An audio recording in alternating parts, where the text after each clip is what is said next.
राज्यघटनेच्या आधारावर आदर्श मल्हार सेनेचे संस्थापक अभिनंदन देवरे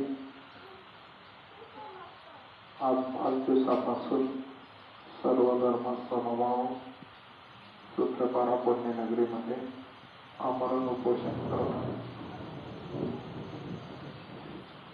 शासकीय प्रशासकीय अधिकाऱ्यांनी आयुक्त साहेबांनी विभागीय आयुक्त साहेबांनी माझी दखल घेतली पहिल्या दिवशी, परंतु 5 दिवसापासून राज्याचे मुख्यमंत्री आणि केंद्रमंत्री यांनी कार्यक्रमात दखल घेतली.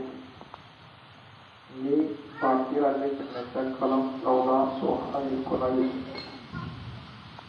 21, 23, 39, 41 यांच्या आधारावर मुख्यमंत्र्यांनी परवाना नंबर देण्याचा आश्वासन दिलं. त्या आधारावर आणि वसती शाळेतील तरुणांना 12वी पदवीधर असताना त्यांना पोस्टाद्वारे शिक्षण देऊन नोकरी दिली. त्या आधारावर मी स्वतः जिल्हा परिषद शाळेच्या 3 वर्ग शिक्षक म्हणून काम केलं.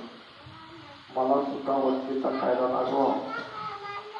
तसेच आता ते स्वातंत्र्य नव्हता. स्वातंत्र्यासाठी आपल्या देशाचे महापुरुष महात्मा गांधींनी सुद्धा आमरण उपोषण केलं. जगातील पहिला नंबर भारतीय राज्यघटनेच्या आधारावर कलम टाकून आमरण उपोषण करतोय. वयाच्या 34व्या वर्षी शासनाने सुद्धा याची दखल घ्यावी, अन्यथा संपूर्ण जगाला या राज्य आणि केंद्र शासनाला संविधान मान्य नाही. आणि या राजकीय नेत्यांना विरोधी पक्षांना सुद्धा संविधान मान्य असेल ते मला साथ देतील, अन्यथा त्यांना सुद्धा संविधान मान्य नाही असं जगाला दिसेल.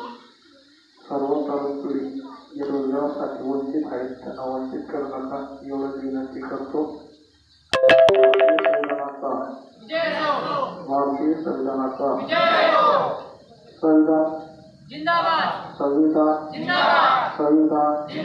भारतीय संविधानाचा आमचा हक्क